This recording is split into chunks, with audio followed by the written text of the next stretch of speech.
हरियाणा की लोकसभा सीटों पर कांग्रेस ने 9 प्रत्याशियों का नाम किया तैयार। अब इंतज़ार हुआ ख़त्म।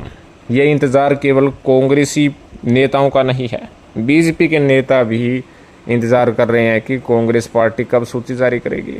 जब बीजेपी नेता सोते हैं तब अपने फ़ोन के माध्यम से जानकारी जुटाते हैं क्या कांग्रेस लिस्ट जारी कर रही है या कर दी है। तो कहीं ना कहीं बीजेपी भी कांग्रेस की लिस्ट में रुचि दिखा रहे हैं। और उसके साथ साथ आपको बता दें कि कांग्रेस आलाकमान ने हरियाणा की लिस्ट तैयार कर ली है। काफ़ी मंथन हो चुका है, सब कमेटी ने रिपोर्ट दी, खरगे ने अमल किया, फिर सीसी की मीटिंग में दोबारा से चर्चा की गई। बताया जा रहा है कि अच्छे मौके की तलाश में है। कांग्रेस हाईकमान चाह रहा है कि अगर अभी लिस्ट जारी कर दे तो कांग्रेस में काफ़ी नेता टिकट की चाह कर रहे हैं। अगर वे नाराज़ होकर कांग्रेस से अलग हो जाए तो दिक्कत होगी, वो भी उनका विशेष तौर पर ध्यान दिया जा रहा है। क्योंकि अब की बार टिकटों में कई दिग्गज नेताओं का पत्ता कटना तय है। नए पैटर्न के तहत कांग्रेस आलाकमान टिकट देगी, क्योंकि हरियाणा में कांग्रेस पार्टी कोटे के आधार पर टिकट देती थी कि शैलजा को इतनी टिकट मिलेगी, हुड्डा को इतनी टिकट मिलेगी, अन्य नेताओं को इतनी टिकट मिलेगी। लेकिन अब की बार कोटा प्रथा ख़त्म कर दी है, जिताऊ कैंडिडेट पर ही दाव खेला जाएगा। तो देर न करते हुए आपको बता देते हैं कि किस सीट पर किस नेता को एडजस्ट किया जा रहा है, किस नेता को प्रत्याशी बनाया जा रहा है। जो हमारे पास फीडबैक आता है, जो सूत्रों के हवाले से जानकारी आती है, वही आपको दे रहे हैं। सबसे पहले हम बात करते हैं रोहतक की।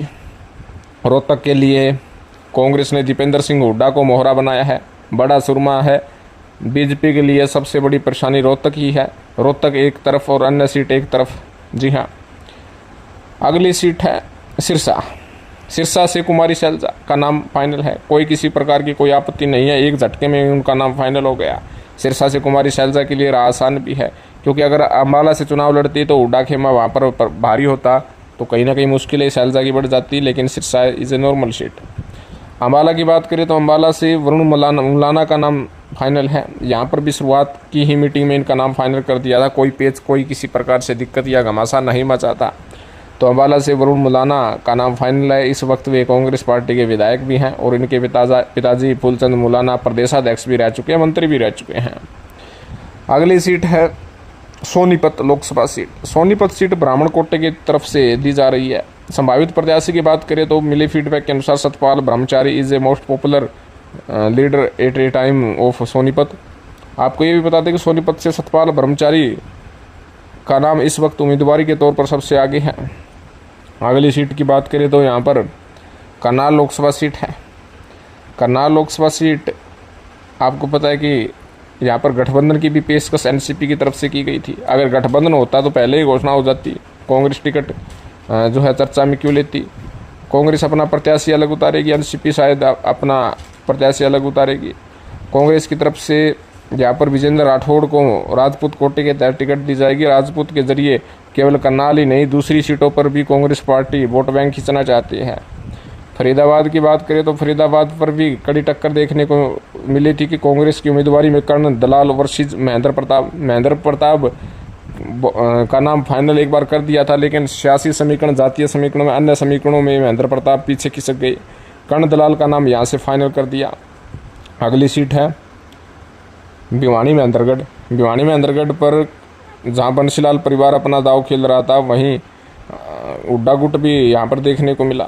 2 बार हार के बाद श्रुति चौधरी को झटका यहाँ पर देखने को मिल सकता है और भिवानी महेंद्रगढ़ से राव दान सिंह यहाँ पर चुनाव लड़ सकते हैं। गुड़गांव की बात करें तो गुड़गांव में कुछ मिजाज बदला हुआ है। गुड़गांव में कैप्टन अजय सिंह यादव टिकट की दावेदारी तो जरूर कर रहे हैं, लेकिन पिछली बार उन्होंने करीब 4,95,000 से ज़्यादा वोट प्राप्त किए थे। अब की बार कांग्रेस ने यहाँ पर राज बब्बर को मैदान में उतारने की तैयारी कर ली है। राज बब्बर आपको बता दें कि ओबीसी नेता भी है और उसके साथ साथ पंजाबी नेता भी है, ओबीसी पंजाबी नेता है और सेलिब्रिटी भी हैं। तो इस प्रकार कांग्रेस ने अपनी टिकट फाइनल कर ली है। लेकिन उम्मीदवारों की लिस्ट कब जारी करेगी, ये तो हाईकमान ने कहीं ना कहीं अपने सोच विचार लिया है। बताया जा रहा है कि 48 घंटों के अंदर कांग्रेस अपने प्रत्याशियों की सूची जारी कर सकती है। हालांकि एक दो बार कोशिश की थी सूची जारी करने की, लेकिन किसी कारणवश उन्हें स्थगित करनी पड़ी। ऐन मौके पर ही उन्होंने कैंसिल कर दिया कि हरियाणा की आज सूची जारी नहीं करेंगे। लेकिन अब कभी भी सूची हरियाणा की ऑफिशियल रूप से कांग्रेस हाईकमान जारी कर सकता है। 48 घंटे के अंदर अंदर कांग्रेस की प्रत्याशियों की सूची आ सकती है। कहीं ना कहीं जो इंतज़ार कांग्रेसियों को है, उतना ही इंतज़ार कांग्रेस की सूची के लिए बीजेपी को भी है। तो आपका इस विषय में क्या कहना है, कमेंट जरूर करें। धन्यवाद।